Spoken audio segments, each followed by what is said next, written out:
कबीरा वैद बुलाइया पकड़ के देखी बाँ, और वैद न वेदन जाने ही मेरा कर कलेजे माँ। उस परमात्मा की और यहाँ के दुखों का जो दुख है, यहाँ के दुखों को देख देख कर कुत्ते ने देखे खाज किधर कीड़े पड़ रहे उसके हैं, किसी खाज लग रही है। ये भी पहले आप जैसे अड़े चौड़े हो कांडे थे और सूट गाड़ के चल रहे थे, भक्ति करी को नाच बिरान माटी करवा ली। तो ये बातें उनको तुरंत याद आने लग जाएंगी जिनकी आंखों का मोतिया बिंदु का ऑपरेशन हो गया, अर्थात जिनको तत्व ज्ञान हो गया।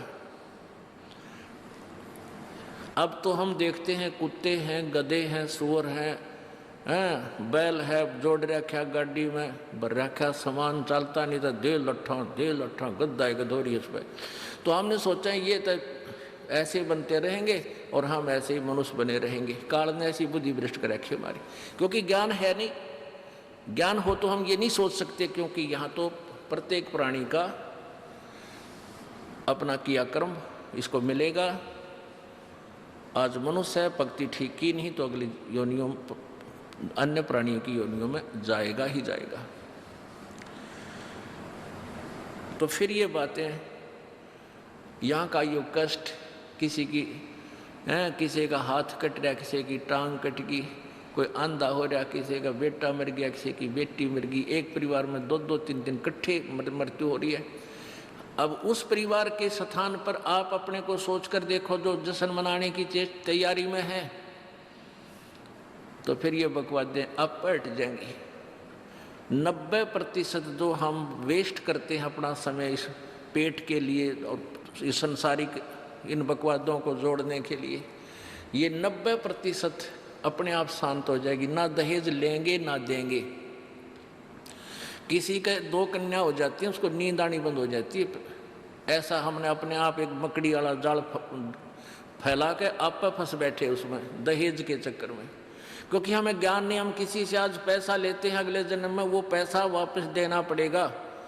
किसी ने मान ले किसी को दबाव देकर दहेज का पैसा ले लिया, या वैसे 2 नंबर के काम करते ले लिया, लेकर दिया नहीं, अगले जन्म में वो पूरा करना पड़ेगा। किसी का गधा बनकर देना पड़ेगा, किसी का भैंस बनकर देना पड़ेगा, और या फिर अगले जन्म में वो दामाद बनकर ले जाएगा जिसको आज तुम दामाद बनकर ले रहे हो। तो इस पंगे में अनजान व्यक्ति दिया करे। परमात्मा ने जो आपको देना है वही देना है, आपके प्रारब्ध में लिख रखा है। उसमें आप अगर फेरबदल करने की चिंता करोगे, उठाओगे, बदल भी परमात्मा ही कर सकता है। शास्त्रविद अनुसार साधना करने से आपके भाग्य में ना होगा वो पुण्य, और परमात्मा करवा कर या अपने कोटे से देकर आपको यहाँ होटल वाली सुविधाएं अवश्य देगा, पर अधिक नहीं मांगनी चाहिए।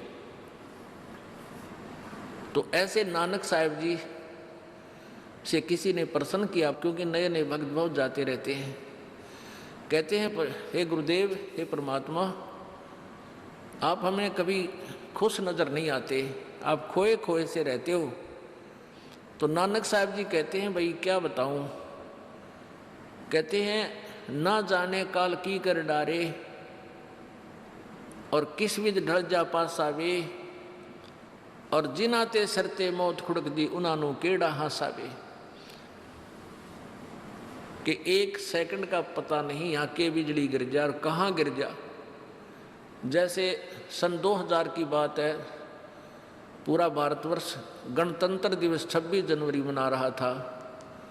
उधर से गुजरात के अंदर एक जबरदस्त भूकंप आ गया। लाखों व्यक्ति अपने ही मकानों के नीचे, जो 3-3, 4-4 मंजिल के सारा जीवन पीढ़ी 2 पीढ़ी लाग कर बनाकर उसमें जश्न मना रहे थे, उन्हीं के नीचे दब के और लाखों व्यक्ति मर गए। सुबह सुबह का समय, छुट्टी का दिन, और सारे घर में सेठ थे।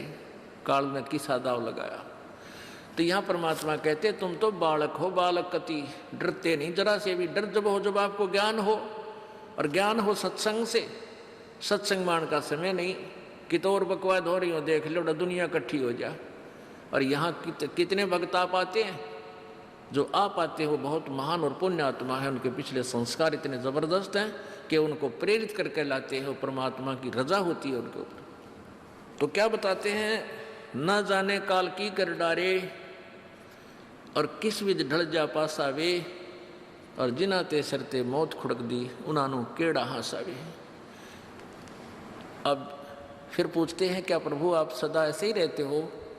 प्रश्न किया किसी ने नानक जी से।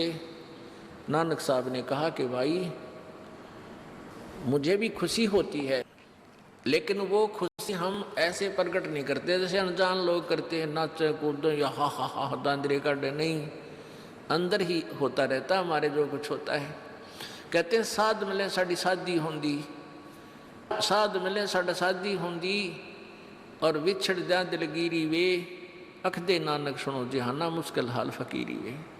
कि तुम भक्तजन जब आते हो मेरे पास सत्संग सुनने के लिए, और जो उपदेश ले चुके हैं, और फिर वो सारे के सारे रह रह कर मेरे पास आ रहे हैं, तो मुझे बहुत खुशी होती है। उस दिन हमारे विवाह होता है, शादी होती है, समागम होता है, चहल पहल होती है। और जब तुम चले जाते हो, विछड़ जाए दिलगीरी वे, तुम चले जाते हो जब मुझे दुख होता है। क्यों होता है? कि तुम काल के उसमें पहुँच चले जाते हो, क्योंकि भक्त कम होते हैं और काल प्रेरित व्यक्ति ज़्यादा होते हैं। मुझे ये डर लगा रहता है कि कहीं ये भोली आत्मा उन काल के दूतों का ना फंस जा और उनकी बातों में आके भक्ति ना छोड़ दे, इनकी दुर्गति ना हो जा। जब तुम ठीक ठाक वापस आ जाते हो सभी, तो मेरी आत्मा खुश होती है। उस दिन मेरी खुशी का कोई ठिकाना नहीं होता, लेकिन वो होती है अंदर ही अंदर, लोग दिखावा नहीं होता। साध मिले साड़ शादी होंदी, और विछड़ जा दिलगीरी वे, अखदे नानक सुनो जी